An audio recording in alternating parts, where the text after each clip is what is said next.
क्या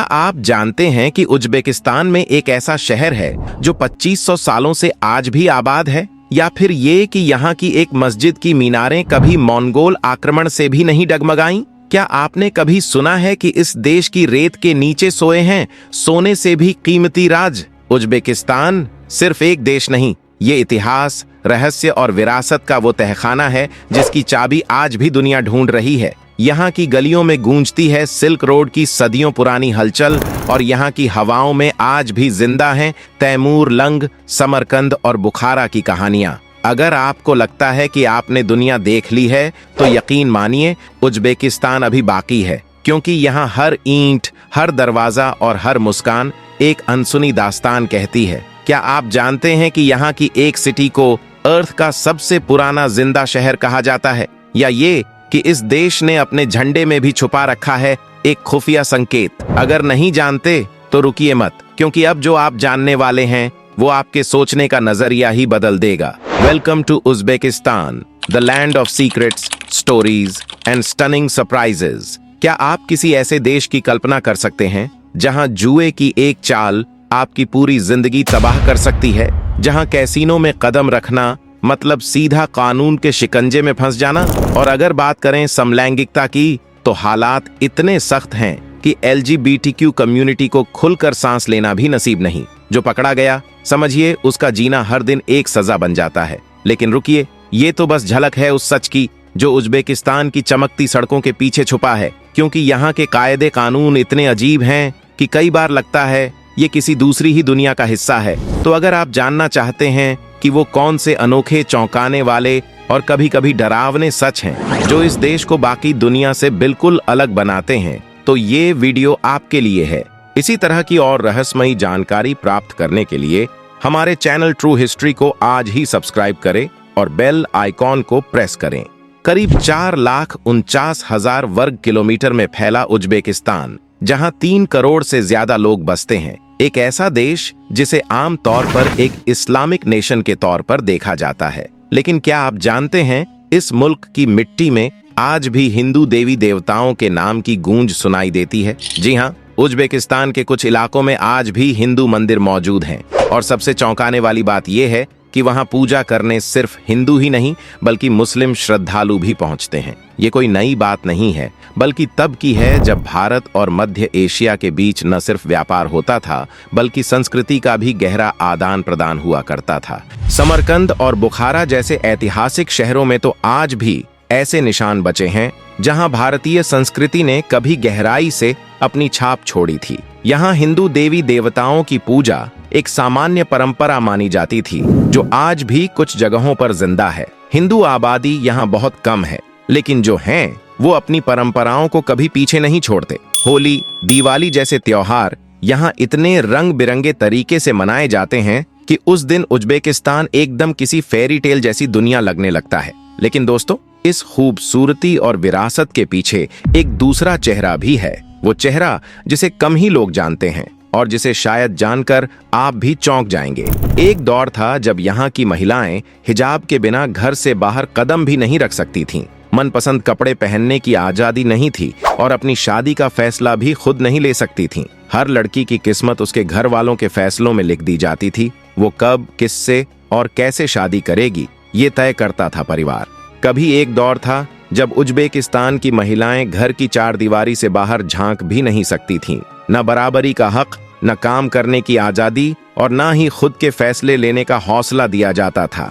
लेकिन फिर आया साल 1991, जब देश ने सोवियत संघ से आजादी पाई और उसी के साथ महिलाओं की किस्मत की लकीरें भी बदलने लगीं। सरकार ने एक के बाद एक ऐसे फैसले लिए जिनसे महिलाओं को न सिर्फ शिक्षा और नौकरी का हक मिला, बल्कि समाज में अपनी पहचान बनाने का अधिकार भी। अब यहाँ की महिलाएं चाहें तो हिजाब पहने या ना पहने, उन्हें अपनी मर्जी के कपड़े पहनने की पूरी छूट है। हालांकि बहुत सी महिलाएं अब भी पारंपरिक बुर्का या हिजाब पहनती हैं, क्योंकि वो इसे धर्म के प्रति सम्मान की भावना मानती हैं। आज की तारीख में उज्बेकिस्तान उन गिने चुने इस्लामिक देशों में शामिल हो चुका है जहां महिलाएं पढ़ सकती हैं, नौकरी कर सकती हैं और यहां तक कि देश के बड़े बड़े प्रशासनिक पद भी संभाल रही हैं। यानी कि अब उज्बेकिस्तानी महिलाएं सिर्फ घर नहीं, पूरा समाज संभाल रही हैं। लेकिन कहानी यहीं खत्म नहीं होती। इस देश में आज भी कुछ ऐसे पहलू हैं जो आपको सोचने पर मजबूर कर देंगे।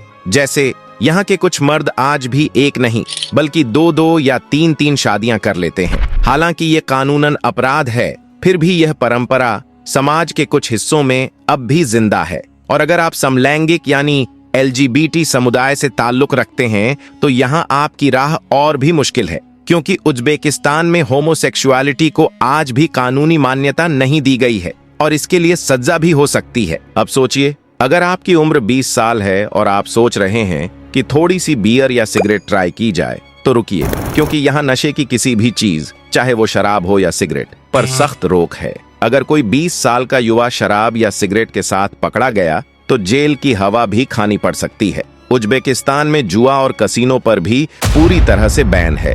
यानी यहाँ घूमने तो जरूर जाएं, लेकिन अपने शौक और आदतों पर लगाम लगाकर, वरना सजा तय है। अब जरा उज्बेक मेहमान नवाजी की भी बात कर लेते हैं, क्योंकि ये लोग अपने मेहमानों को चाय के बिना जाने ही नहीं देते। यहाँ चाय सिर्फ एक ड्रिंक नहीं बल्कि सम्मान और अपनापन जताने का जरिया है। सुबह हो या शाम, हर घर में चाय की महक फैली रहती है। छोटे प्यालों में परोसी जाने वाली हरी चाय के साथ हल्की मिठाइयाँ और नाश्ते भी रखे जाते हैं। यह चाय की महफिल दरअसल एक मौका होता है अपनेपन का, बातचीत का और रिश्तों को गहराने का। तो अगली बार जब आप उज्बेकिस्तान जाएं, वहां की खूबसूरती के साथ साथ इन अनकहे पहलुओं को भी जरूर महसूस कीजिएगा, क्योंकि इस देश की हर चाय की चुस्की में एक कहानी छुपी होती है और हर कानून के पीछे एक पुरानी परंपरा। दोस्तों, यह है इस देश की राजधानी ताशकंद, जिसकी बड़ी बड़ी बिल्डिंग और चारों ओर की खूबसूरत हरियाली, साफ सुथरी सड़कें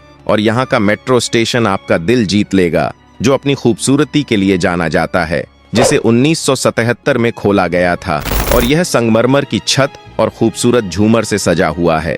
यह दुनिया के सबसे खूबसूरत मेट्रो स्टेशनों में से एक है। इसमें सफर करना एक अलग ही मजा है। अगर आप दोस्तों ताशकंद में घूमने जा रहे हैं तो इस मेट्रो स्टेशन में जाना बिल्कुल ना भूलें, जहां की खूबसूरती आपको हैरान कर देगी। यहाँ आपको ऐसा लगेगा जैसे कि आप किसी मेट्रो स्टेशन पर नहीं बल्कि महल में आ गए हों।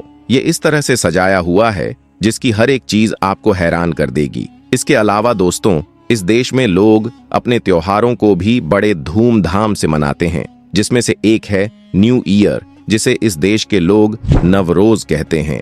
यह एक खास और शानदार त्योहार है जो उज्बेकिस्तान में नहीं बल्कि मध्य एशिया के कई देशों में मनाया जाता है और यह बसंत ऋतु की शुरुआत और नए साल के आगमन का प्रतीक है, जिसे 21 मार्च को मनाया जाता है। लेकिन अगर आप इस देश में सब कुछ देखने के बाद भी अगर आपने इस देश का सबसे फेमस डिश का स्वाद नहीं लिया तो समझ लीजिए आपने इस देश के अमृत को खो दिया। जी हाँ, इस देश में आपको कुछ ऐसे भी डिशेस देखने को मिलेंगी जिसकी संगन नाक में जाते ही आप उसे बिना खाए नहीं रह पाएंगे, और खासकर यहाँ टूरिस्ट से खाकर अपनी उंगलियों तक चाट जाते हैं। जिसमें से एक है पुलाव, जिसे उज्बेकिस्तान में चावल, मांस और सब्जियों से बनाकर परोसा जाता है, जिसका स्वाद लाजवाब होता है। इसकी सुगंध इतनी प्यारी होती है कि लोग बिना खाए रह ही नहीं पाते, और आप यकीन नहीं करेंगे कि यहाँ पर अगर आप आओगे तो आपको यहाँ हर जगह यह देखने को मिल जाएगा, जो इस देश का एक पारंपरिक फूड है। अगर आप कभी घूमने जाएं तो इसका टेस्ट जरूर लें। इसके अलावा आपको इस देश से बहुत सी ऐसी जगह देखने को मिलेंगी जिन्हें आप एक्सप्लोर कर सकते हैं, जहां जाकर आपकी यात्रा यादगार बन सकती है और आप यहां तक कि मौज मस्ती कर सकते हैं और आप इस देश को गहराई से जान सकते हैं। आप यहाँ कहाँ जा सकते हैं, चलिए दोस्तों हम आपको बताते हैं। दोस्तों, सबसे पहले आप जा सकते हैं खीवा, जो उज्बेकिस्तान का एक और ऐतिहासिक शहर है जो सिल्क रोड और प्रमुख मार्ग पर स्थित है। खीवा का सबसे खास हिस्सा है इचनकल किला, जिसे खीवा के ऐतिहासिक और सांस्कृतिक धरोहर का दिल भी कहा जाता है। जब आप इस किले के अंदर कदम रखेंगे तो आपको यहाँ प्राचीन महल, मस्जिदें और महलों के खंडहरों के बीच घूमने का एहसास होगा। यहाँ की गलियाँ और रास्ते आपको एक पुरानी दुनिया का एहसास कराते हैं, जैसे आप समय के एक अलग दौर में यात्रा कर रहे हो। खीवा का सबसे प्रमुख आकर्षण है काला मीनार, जो अपनी ऊंचाई और नीली टाइल्स के कारण प्रसिद्ध है। यह मीनार आज भी खीवा की पहचान बन चुका है और यहाँ से पूरा खीवा शहर का खूबसूरत नजारा दिखता है। खीवा बाजारों में घूमते हुए आपको पारंपरिक उज्बेक शिल्प जैसे गहने, कपड़े और हांडी हस्तशिल्प देखने को मिलते हैं। इसके बाद दोस्तों आप जा सकते हैं बुखारा, जो चोर मीनार मदरसे के नाम से भी जाना जाता है, और यह ऐतिहासिक मस्जिद है जो उज्बेकिस्तान के सबसे महत्वपूर्ण दृश्य स्थलों में से एक है, और यह बुखारा के उत्तर पूर्व में स्थित है, जिसका निर्माण 1857 में एक अमीर व्यापारी खालिफ नियाज कुल ने कराया था। तो दोस्तों आज की हमारी ये दिलचस्प सफर यहीं खत्म होता है। अगर आपको उज्बेकिस्तान की ये अनसुनी और चौंकाने वाली बातें पसंद आई हों तो दिल से इस वीडियो को लाइक करिएगा और चैनल को सब्सक्राइब करना बिल्कुल मत भूलिए।